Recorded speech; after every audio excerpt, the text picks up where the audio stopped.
Welcome, everyone. We're very pleased to have you here for our inaugural Fireside Chat series to take a little bit of a look under the hood of some of Canada's or the world's coolest transformations and the people who led them and played an integral part of that. In terms of agenda, we're probably going to spend about 40 minutes or so in this live discussion, and then we're going to open it up to Q&A for about 15 minutes or so after that. So that'll be the program. And before we begin, just wanted to acknowledge that we are here at ADAPTOVATE's office in Toronto and to do a land acknowledgement as well for the original inhabitants of these territories. So with that, it is my great pleasure to introduce our guest today, Tammy Janes. Welcome. Hi, everyone. Tammy spent over 15 years at Unilever, so quite a career there, and was their former global head of Agile transformation at Unilever. Prior to that, she spent time also leading the Canadian business unit's transformation, and before that, a variety of roles in marketing, sales, and customer data and customer fields, and even before that, and before Unilever, in consulting. So her career started in consulting. Unilever is a name we all know, a very large global organization with more than 100,000 employees, and a leader very much when it comes to purpose and culture and impact and sustainability. And with that, we thought it would be interesting, and you'll hear all about it once I hand over to Tammy, and I promise it'll be soon, really in how you can change yourself to help make that impact that you would like to see in the world. So without further ado, I'd like to hand it over to Tammy so she can describe to us a little bit about what Unilever was trying to achieve, but before that, her journey as well to get there. Please. Sure, thank you, Ghaleb. Thanks everyone for having me today. And like you said, I had a variety of roles at Unilever prior to do this transformation. I started off at CMI, which is Consumer Market Insights, or Analytics Manager.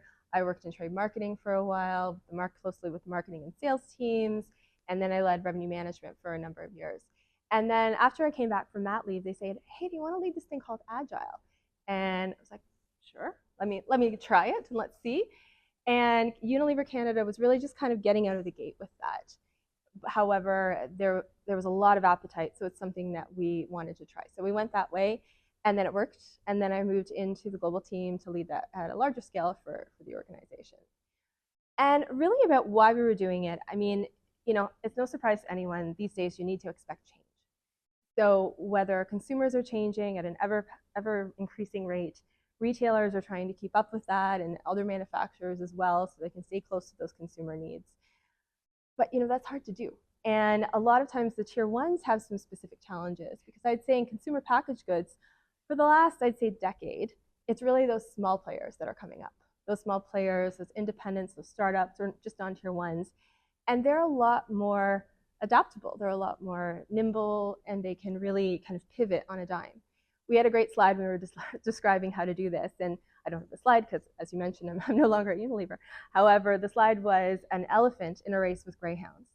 And it's such a great analogy because Unilever is that elephant. They're big, they've got that. But if you're in a race with a greyhound who's faster, who can pivot, who can be closer to the consumer, it becomes challenging to hang on to that share.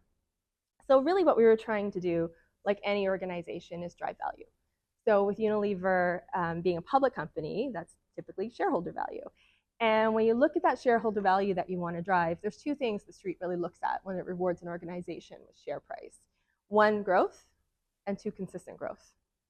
And that's easy to do one for an organization, but very challenging to do two. So when we said, how do we go about doing this? And there's a lot of thought with that. When you think about agility and agile and this change in way of working, you're focusing on the highest value outcomes. You're prioritizing, you're iterating, you're close to the consumer. If you do all that right, you're going to grow. And then if you bring that consumer in early, if you focus on that continuous improvement, if you have that fail fast, learn fast mentality, you're going to have more hits than misses. And when you have more hits than misses ongoing, you're going to be consistent. So that was really kind of the secret sauce, to have those two together to drive consistent growth and what Unilever was trying to achieve. However, that's not easy to do. As you can imagine, trying to steer the elephant and steer the big ship, So I heard a quote which I really loved, and it was about, why are people nervous about this? And the quote was about a misconception that people fear change, when actually what they really fear is the unknown. And that's so true, because when you're trying to change the way of working, you're trying to change what you're doing, you don't know what it's going to do to your productivity. You don't know what it's going to do to your morale, to your employees. And with that, it becomes very risky. And in an ever kind of changing, more performance-driven culture and organization, sometimes people want to play the safe bet. And that sometimes will kind of inhibit you, or make leaders not want to try. However, in a changing world, I can almost guarantee that if you take the safe way, you're not going to win. So that's really what we were trying to do. Yeah, so that image you describe of the greyhound and the elephant really makes a statement. It's also a picture I've seen before in also my past role. In the past, I worked for ING and in financial services. Yep. And there, ING also was trying to change from being an elephant in a large organization to a more nimble one, and a greyhound as well. I think you've mentioned also the framing of why Unilever embarked on this journey, really from a business and outcomes perspective. But how did you get started then? Yeah, it's really important to start at the top. So when you're bringing those leaders along, um, it sounds sometimes counterintuitive when you have leaders to let the team experiment, and almost those grassroots teams really give you those successes, those wins. So when you let people try it out, you're going to have pockets of the organization that are really interested in doing so. And my advice is let them try, let them experiment. It's not going to change the entire organization, but it's going to give you those wins and those success stories to kind of pique the interest of those leaders. And then getting started, as you mentioned, we used a credible third party at the beginning because we need to learn. This was a space we didn't have the knowledge of. But once we started piquing those interests, and it sets the expectation. So when you're thinking about doing your first QBR, quarterly business review, they're bumpy, and that's the expectation. If you talk to any expert in the field, they know it takes a few cycles to get into that. But if you're working with a very senior leadership team, they might expect kind of perfection out of the gate, right? So it really helps set those expectations. One thing we also did is reverse mentoring, which I thought was a really unique opportunity that we did. So having those pockets, we knew whose door to tap on and say, hey, can we have so-and-so listen in on what you're doing and really showcase this? And the team loved it, because then they got to showcase their work to senior leaders. And then when you look at having, who wouldn't like your CEO to sit on and see the work that you're doing? And when we had the direct teams do this, they actually got to see it live on how it was applicable to their business. So that was kind of the start of it. And then the other piece that was really important that I would say is have a champion on that team. So sometimes you don't always have a seat at the table if you're an Agile coach or someone doing that. But if you can get an ally on that team and have, whether that's the CHRO, the CFO, strategy director, somebody sitting on that business who knows it, who are already vetted and validated in the eyes of the leader there, they're going to believe you, and they're going to believe them and buy into it more. So there's Agile definitely starts and stops at the top. So step one was to get the leadership involved. Yeah, and maybe if I can just push a little bit on that point a bit more. You mentioned some of the techniques you employed to do that. Now, sometimes the challenge is that with leaders and with their successes, progressive successes to get to those roles, sometimes you stick to what you know. You talked about fear of the unknown, not necessarily the change itself. Were there particular sticking points or challenges, particularly on that mindset at the leadership level, and beyond, credible third parties or examples? Were there other techniques you used to help address that? Yeah, so probably no surprise to the folks that are here who've kind of worked in this space. The initial pushback we got is it's too jargony, it's too techy, this is not for me, it's too complicated, oh, there's so much process. But when we really tried to bring it down, we tried to bring it back exactly what you said, to the mindset. So what are we actually trying to do here? How do we link it to a pain point that you're experiencing? So I think the biggest advice on that is really to simplify it and bring it back to something that's in their language that they want to talk about. But that's definitely a common challenge, really, is around that it has that kind of misperception that it's too much. And I feel that, not just with leadership, really writ large, there's always some key ideals and a purpose around which we want to orient our work. Mm-hmm. But there's always an element which is very natural, which is what's in it for me. Mm-hmm. And also that applies to leadership Mm-hmm. in my experience as well. And I think it's about aligning in the language and addressing more the mindset rather than the techniques or the ways absolutely. to get there as well. I just think it starts with that. Absolutely. And the agile mindset is applicable to anyone in the organization. When you look about focusing on experimentation, continuous improvement, and putting the consumer, end consumer, whomever that consumer is, if you're sales or marketing, that might be the person consuming the product. If you're HR, your consumer could be the employees who are consuming the new benefit package, right? So it really is something that's applicable all over the place. Whereas, the kind of frameworks of Agile, whether it's Scrum or whatever, or Kanban or Lean, those have a place in the organization, but not necessarily applicable to everyone. So this is where the mindset piece is really, really important. Yeah, absolutely. So you've talked a little bit about where it starts, and it's starting at the top, and also looking to get some quick wins to help the organization get past the initial inertia when you're going through a change, to get some successes to help get others on board or interested and wanting to go forward. Yeah. Well, how did you go forward? How did you scale? How did we scale? Yeah. So first off, Agile coaches helped a lot. So again, you need that expertise. You think about it, if you're an athlete, how do you get better? You have a coach, you have someone who helps show you the ropes and bring that together. So we definitely invested both externally and internally. We moved people from, internal positions at Unilever to be Agile coaches. So that was one big piece. There's three other ones I would definitely say were important. One being stakeholder management. So you cannot make a scale change like this only working within your circle, only with working in your bubble with teams who are just coaches or working on Agile. You need to have that stakeholder management in the organization. So that could be anywhere from IT, for HR, for strategy, but bringing those folks along the journey with you and then helping that, infuse through the DNA. So I'd say that's the first one. Second one, I'd say we really scaled being having the right resources. So with that, I mean, we had an extensive SharePoint site and that evolved many times. The first iteration of it was just like, let's get material up there so we can share with people. We then refined it a bit more to user types of, if you're new to Agile, go here. If you're a practitioner, go here. If you're HR, go here. And then we took it even further around how the employee learns. So if you have 10 minutes, read this article, click on these resources. Or if you have an hour, watch this webinar. And if you have a full day, here's a course. So really having those resources and ways people consume it, because just having a playbook, a how-to guide, et cetera, that's great, but it's going to sit on a SharePoint and no one's going to see it. So that's really where, that was hugely important. And then our coaches also became part of that resource. We had a monthly COP, so a community of practice, where we talked about how it was going, what help they needed.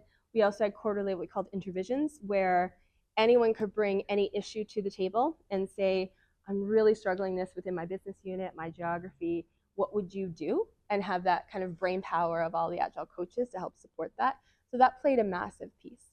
And the third piece I would say, which I think was a bit unique to what we did, is we adapted the learning. So of course there's going to be some bespoke Agile training of here's what we're doing. But we also looked at existing training that the organization was doing. So if there was a learning development course that, work level 4s and up go on, so that would be like VP and up, VP, EVPs go on, that it's a week-long course, we said, what's important for them to know? So at that level, psychological safety plays a huge role in driving this type of transformation. You can't have a fail fast, learn culture if you're afraid to fail. So having the leaders at that work level really understand that, yeah, it's important. We didn't call it Agile training, psychological safety. We just worked with the learning and HR teams to integrate the psychological safety module in existing learning programs. So from that, that was one example, but we did that with new line manager training or specific training. But all of those trainings that kind of everyone has to go through, it really helps take them that optionality out, and you can weave it into the course, into the kind of the DNA of the organization. On that course point, it seems that this overall transformation to new ways of working to help drive the outcomes, the return, but also that mindset shift that would get the organization there. It transcended beyond a program that's looking to deliver. It almost sounds like, with your last point, that it became part of the leadership behaviors or values of the organization or competencies almost.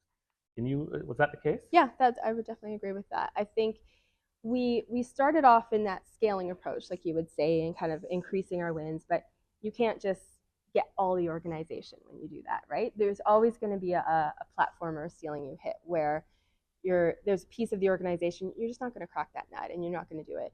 And typically the whole big bang approach, when you force everyone to do it, sometimes meets resistance because people feel forced into it. So when we said, oh, how do we really kind of do that without doing the big bang piece, is we said, how can we simplify it? What makes it simple for the big bang approach to work? So where we made a conscious decision was really focusing in prioritization. So we had the top 50 leadership teams work through their OKRs, whether that was quarterly business reviews, so reviewing everything as they go around and having the right leadership behaviors. And that we did at a big bang level. And that really helped us then take it to that next level of really integrating it into the DNA. And you mentioned quarterly business reviews. Yeah. I'm familiar with that term. I think many here are also familiar with that term. But with that, what was the objective? What was sort of the outcome you were looking to achieve? So everyone, loves a plan, right? They say, this is what we're supposed to do. This is what we're working on. Well, things change. And part of bringing that agile mindset into the organization is kind of one of the values of agile, responding to change versus following a plan. The QBRs give you that opportunity, or quarterly business reviews every quarter, to say, hey, here's what we identified as the top outcomes that we want to focus on. How are we doing? What's changed in the marketplace? What have we learned? What are we going to work on next? Are there any blockers or something we need help on?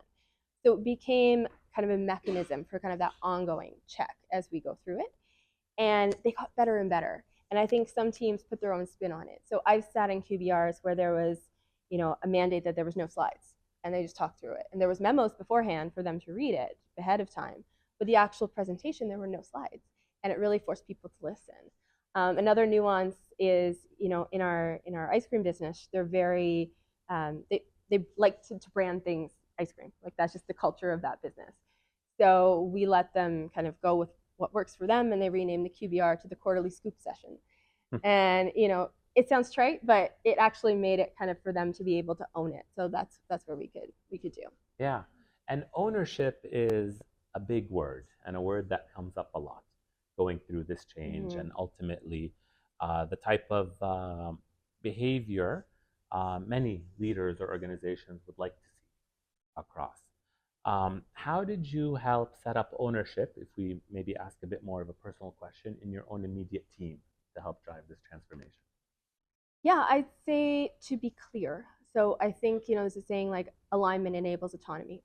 If you want to have teams really be clear on what they're doing, have the ownership, be able to empower what they're going after, they need to understand what the end goal is. They need to understand what's that highest value outcome. How can you all row in the same direction if you don't know where you're rowing, right? So even in our own team, we worked very much on setting our own OKRs, or we didn't need to do so for the broader piece, but it was important for us to have that benchmark, that check-in, to understand where we were going. And then a high degree of autonomy. So, I very much believed in empowering my team, and you can only do that if you're clear on where you want to go. And if you, trust the people closest to the work to do the work, my role as their manager was really to help them and kind of help them remove obstacles, help them be able to do their job. And if you empower the team and you're all aligned on where to go, that's where you'll see the successes. Yeah, and I imagine with an organization as large as Unilever, you can't be in all places at once. Your Air Miles account may beg to differ, yes, right? But I think a key part of that will be that alignment in exchange for autonomy. Yes, so absolutely. then they can perform. And maybe can you comment more on how did you organize this globally? You're based here in Toronto. Yes. Unilever has headquarters in Rotterdam and London, and it's multinational. It's multinational. Yeah, we're in a lot of countries. I don't know the exact count, but it's a lot of countries that Unilever was in. And yeah, so I'm based here. So I had a lot of travel and a lot of early mornings myself, as my direct team was in Europe. However, I think the important piece when we're learning globally is to, one, give that freedom within a framework. So when we have, it's important to have that clarity on the framework, because you don't want to dilute what you're doing. You want everybody to understand the value, what you're doing. But if you have that freedom, like the culture of the quarterly scoop session I mentioned, Or we had another instance in, as I mentioned, about being a leader where you want to serve your team and you want to remove the blockers and get that out. In North America, we often call that servant leadership and don't think twice. But in some of our Southeast Asian markets, that was a bit of a not something that sat right with them to feel like that term to be servant and servant to their team. So we reframed it to literally just calling it how to be a good leader, like try to make it simple and that it was more interesting to them. And then sometimes, like you said, you just can't be places and you need that local expertise. So I think the other piece is how do you find your champions and your supports actually in other markets? So for example, in our China business, we had two amazing women in the HR team who definitely got this. They understand what we were trying to do. They knew the Chinese business and they knew how to navigate it. And so we worked through them as almost a train the trainer approach to be able to navigate that change because that had the local expertise. They delivered the training in Mandarin. We can't translate into all the languages Unilever operates in, but having that trust and having someone locally sometimes is what we recognize we needed. Yeah, really interesting with those examples and anecdotes you shared. A common failure mode we've seen with organizations, and I've also experienced being in some transformations in the past, being on the receiving end, so to speak, or playing a role, is being too dogmatic in your approach. This is the only way it's done. This is how it has to be done, and not really meeting others in the organization where they're at, or even tailoring it to the DNA of the organization. Because every organization is different. And I suppose, to your examples, even in Unilever, within that organization, there are many differences and nuances. Absolutely. And it's funny you mentioned the DNA of the organization. So Unilever, like many tier ones, is made up of, many different amalgamations over the years, like almost a century in Unilever's case, made up of different coming together. But one of the strengths of the organization is really around its people. And people is such a core strength when it comes to Agile. It's like people over process. You need those good people to be able to empower them to drive it. So I think it was somewhat in the DNA already. I think of the type of people that are attracted to that business.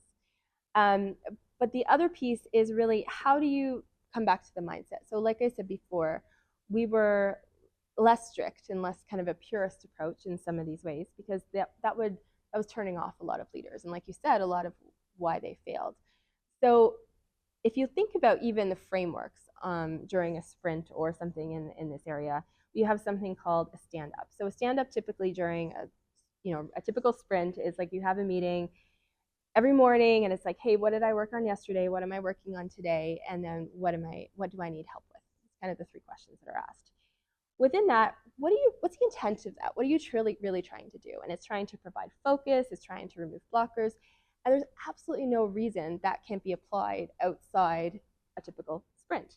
You can bring that into the DNA. So even in our team, our direct team, we'd have what we call the weekly stand-up. So if you're being dogmatic and purist to this, they might go, oh, a weekly stand-up. Like that's not a stand-up. The stand-up's every day. But we took the intent of it. So it's like, this is what I worked on last week. This is what I'm working on this week. Here's where I need your help. And we still got the benefit out of it. Same thing with some of the other ones around like a retrospective or something, saying, a retrospective in that time is like when you say what worked, what went well, what didn't go well, and how can we improve. You can use that to develop any team. And so we would often have quarterly team retrospectives as well. So it starts to infuse it into, like you said, the DNA and take that kind of all the good stuff of Agile without getting kind of too bogged down in the purists. Because like I said before, there's probably only 20 to 30% of the organization where like those pure kind of technical teams really work, whereas the Agile kind of benefits can apply throughout. And the last piece I would say on that is also look in your organization for people or departments who kind of have an affinity to this. So one thing we found when we were starting to recruit for Agile coaches is many of them came from R&D.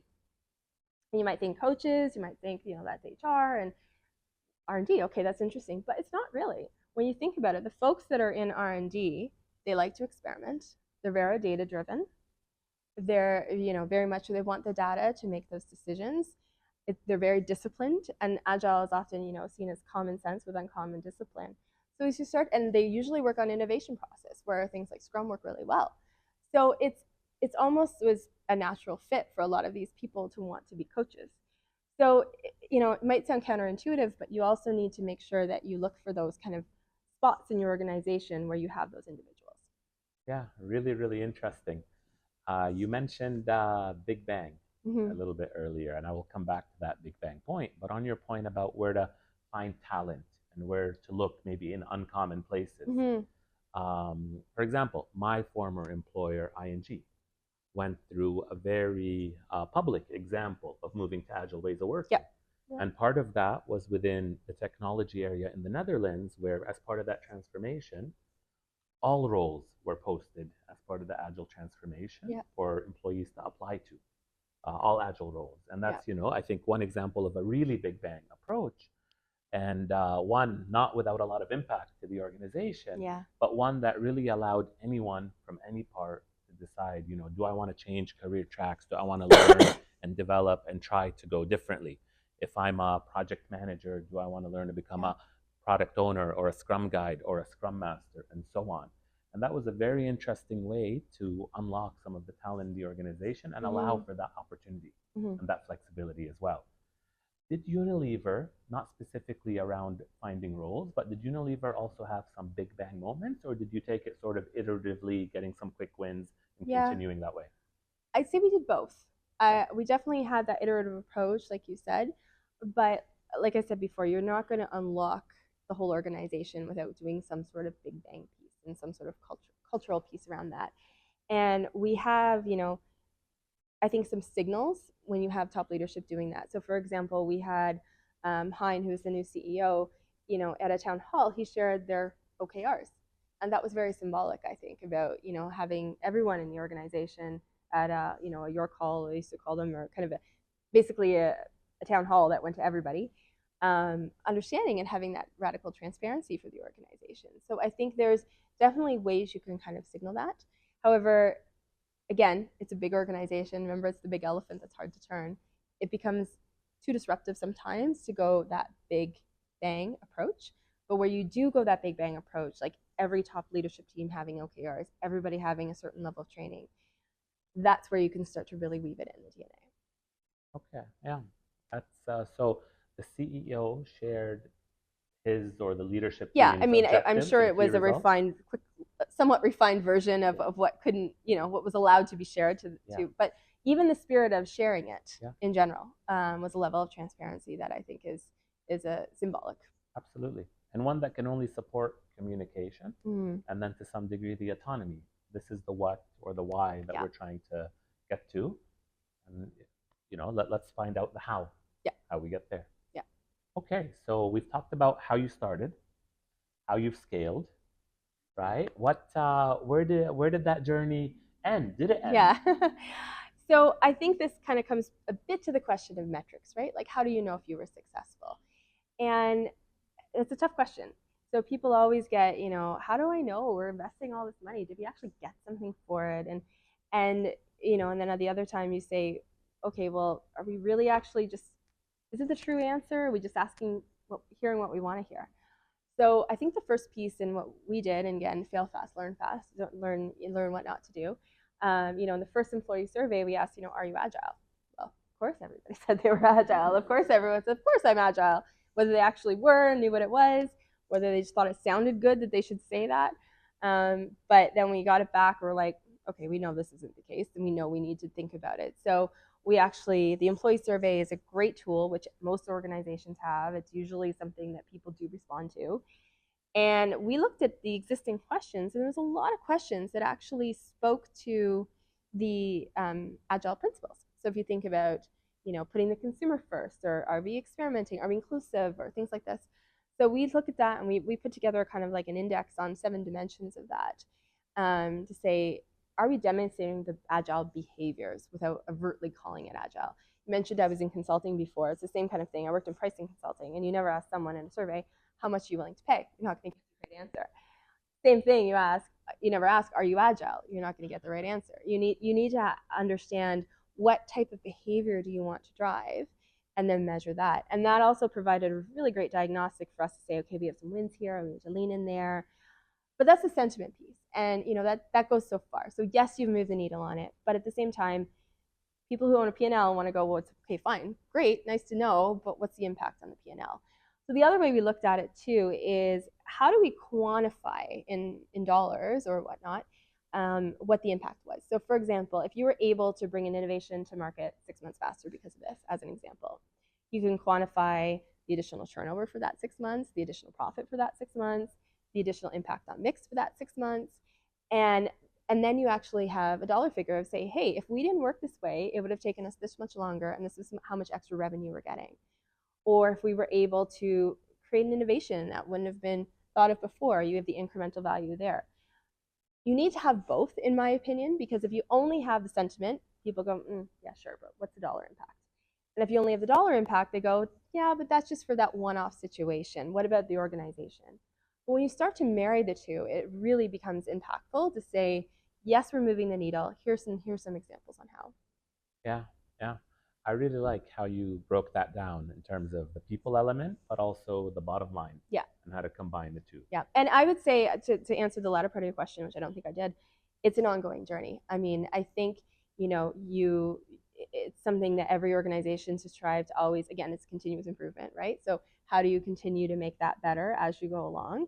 And there's other organizations that are still inspiring, other ones that, are doing it better. So there's always opportunities to strive and learn. And I think a key part of agility and new ways of working in this day and age, and with how fast everything is changing, Yeah. be it with customer preferences due to digital communication Exactly. and so on, is are you continuously improving? In our experience, also, that is like a key marker of it has the organization really adopted these new ways of working? Are they living it? Yeah, exactly. And, it also becomes a bit of a question mark too on, you need to trade off balance with the P&L, right? So at the beginning, yes, there was a dollar spent on bringing in third parties, having agile coaches. Once you kind of build that capability, it is a very real decision of how much you need to continue. So, do you need to still invest in consultants? Do you need to still have as many agile coaches? But again, I think at the end of the day, the more you can make that into the life of the organization and how they come to be, then you do need some support. I wouldn't suggest pulling everything away, but that support could be less and it could be more palatable for an organization who may not want to invest at the same levels. Perfect. Well, thanks for that, Tammy. No problem. I had a few more questions I wanted to ask, but I did want to turn it over to the audience now for some Q&A in case there are some questions. So, no, I can repeat it because I've got the mic. Yeah, so the question was really about how did you scale this with other teams that you weren't directly part of? I think, well, a couple ways. I would say our agile coaches did play a big role in that space. Like I said, it's like if you're an elite athlete, you always have a coach and someone driving you, and there's no reason that shouldn't apply to a business situation. So there's that piece. I think finding those local champions. So I gave that example of those fantastic women we had in the China HR business, but having those there, you're going to find people who love this type of work. As more people try this, more people get used to it, they're going to go, this is really cool. I never worked this way before. I love it. And when you find those champions, they become kind of your extended team, your extended network. So I would say look for those folks to help really make that broader impact. And then I think it's always good to always ask the question of, hey, is this working? Are we still making an impact? Are we still doing it? So back to that continuous improvement piece.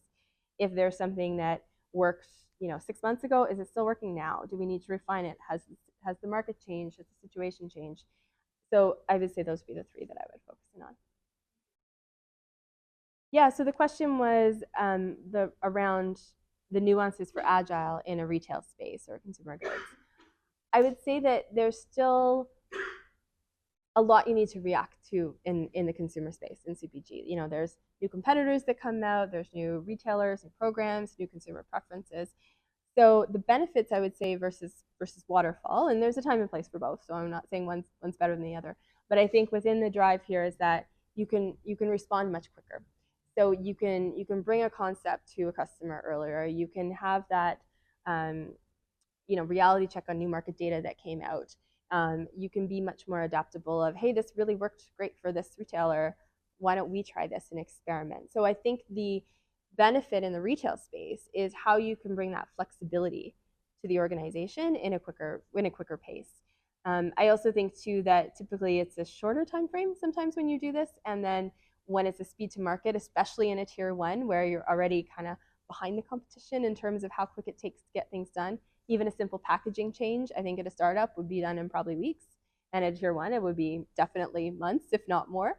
So things like that, you can start to bring the agile work into that, and then react a lot quicker. Yeah, yeah, no, it's a great question. And the question for the rest of the audience is, how did you kind of build that kind of space for the agile coaches to learn without kind of getting like, oh, do we really need these people? It's intangible work. How do we measure them? And a couple of experiments I think we have is important on who they report to. So sometimes in the beginning of this, we had them reporting to HR, and HR was reporting into them. I was kind of their dotted line, but we had 40, 50 agile coaches across the business, but they were reporting into the HR. That works really well in some areas where HR was kind of very integrated part in the leadership team. Some other business units, maybe that was not less the case, and then they didn't necessarily have a seat at the table. So at a later iteration, we had them report into the strategy directors. So it made such a difference by having them report into someone in the business, making the business decisions, that it kind of took off the optionality of it. So that was one area of having like who they report to. The second piece is we tried to really help the quantification. So like I said, whether it's a sentiment, whether it was, if it's an employee survey, you can slice and dice it to whatever they're working on. So you can really say, okay, you work in this business unit, in this geography, your score went up by 300 basis points, whatever. But it really helped giving them some hard, credible facts on what they were doing. And the third is we all work together. So it was a really good community on how we can do this. So if we kind of heard that, agile coaches in this business unit were having some challenges, we worked together and said, okay, how can we help influence? And this comes back to the point I said on stakeholder management. So you can't just keep your bubble of 50 coaches and expect the organization's going to get it and love it and revere these people. You need to understand and show that value. And that's where you need to kind of to stakeholder manage outside the immediate bubble and kind of closer to the elements of the business that are making dollars. So if I were to rephrase your question, I would say that the question is really around how can you apply these type of learnings in more the B2B operational side of things, as opposed to kind of that consumer facing side. Is that fair? Yeah. So I think there's a lot you can do. I think there's still, like I said, when you start to think about the value of prioritization, understanding the outcomes, where you want to go, how are you going to get the full team aligned to what you're doing? That's something where that can apply to any organization. I also think the concepts of continuous improvement, that fits very much with what you were talking about, whether that's waste or efficiencies on the line. But another big piece there is with the people and the teams. So if you empower the teams and you really talk to the people closest to the work, so the people on the floor, the people doing this, you can start to embody that servant leadership as well and say, what do you need from me to actually make this better for you, to make us, if waste is an issue for your organization, you can say, hey, the people who are working on the floor, what can we do? How will we get less waste? And kind of, as long as, again, alignment equals autonomy. So if they're clear on the alignment is we want less waste, how do you help them make those autonomous decisions to say, oh, if we just actually did this over this, we would save this much money or this much time. And that's something that if you're not in the day-to-day, you may not have that knowledge. So it's by empowering those individuals, I would say, and really listening to them and then helping them and remove those blockers. So I think that there's definitely a piece there. I would also think there's something around experimentation.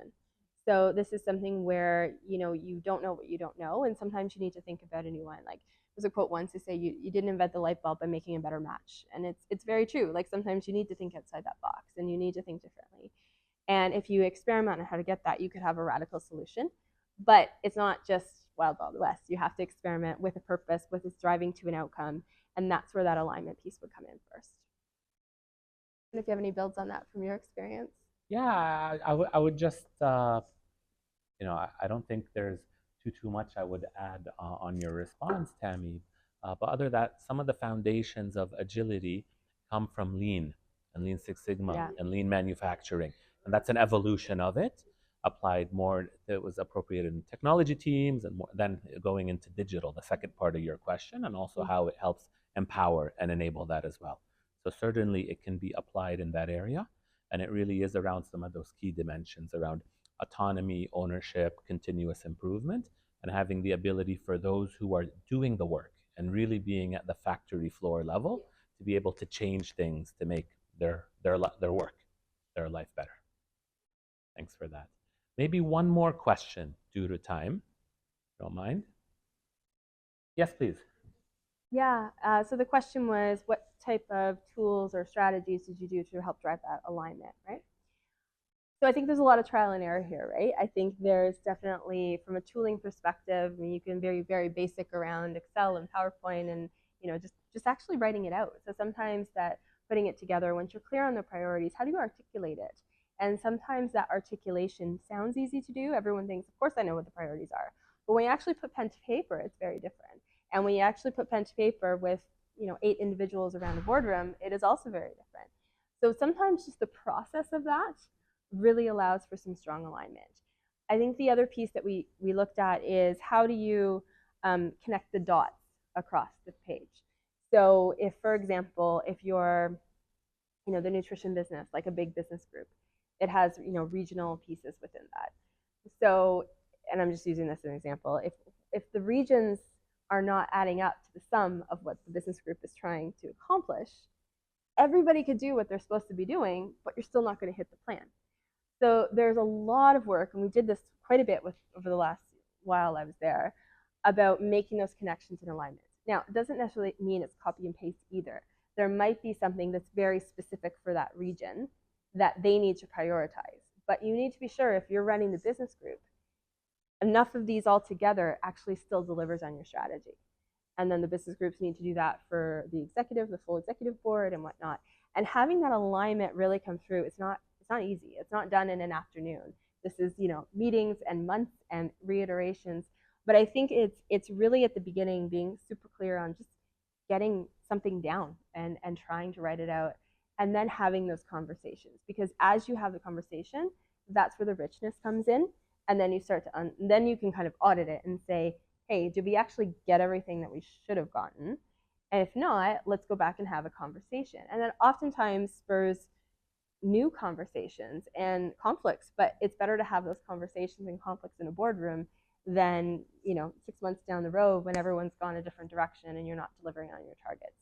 So I think that are kind of definitely just trying, articulating it, writing it out, and getting there, having those fruitful discussions, and then sure there's alignment kind of up the chain. It's an unbroken chain of why, they like to say, and really making sure everyone is clear of what they're aiming for and how it all syncs together. I think the tooling angle to that is an interesting one too, because in my perspective, tools exist to model or capture the business process or the organizational process. I think the challenge or the pitfall is when you get the tool and hope then that the business process or the organization will model it, and that's a common pitfall. So, as a consulting organization or as a consultant, it's almost heresy to hear that QBR you mentioned without PowerPoint slides. But in fact, I think that's the key, because it's about having the conversation and not forcing yourself into a certain tool or model to do that. Yeah, and we had a lot of ongoing discussions about tooling, and it was still a live discussion when I left Unilever back in June. But at the end of the day, you don't need the tooling to get going, right? And this is where you said you don't need the tooling. You can write it out on a piece of paper. Pen and paper still work. Right, right. Like you don't need the digital tools to get there. But if you are in that advanced space, it can be hugely beneficial, because then you can link it up. You can have real-time reporting. You can, the time it takes to do these meetings is significantly cut. So it is definitely valuable, I would say, for the tools. But I fully agree. You shouldn't expect the tools to solve your problem. They should help you digitize where you're trying to go. I'm sorry, I'm gonna have to stop our conversation now, though I know there's a lot of interest. We will be sticking around, and Tammy will be sticking around, so please feel free to ask any other questions you have, and let's have a chance for a discussion and to get to know each other. I will conclude by asking one last question, though, because I think as much as we try to look at the journey and the organizational journey, we're also just as interested in the journey of the person behind it and the leader behind it. And along our journeys, we often get a lot of advice. So I was curious, what's one piece of advice that stuck with you? Yeah, absolutely. It's a great question. One piece of advice I was giving is if you don't see what you want, ask for it. And I found that was very insightful. People often go, oh, my career path should be this, should be that, should be.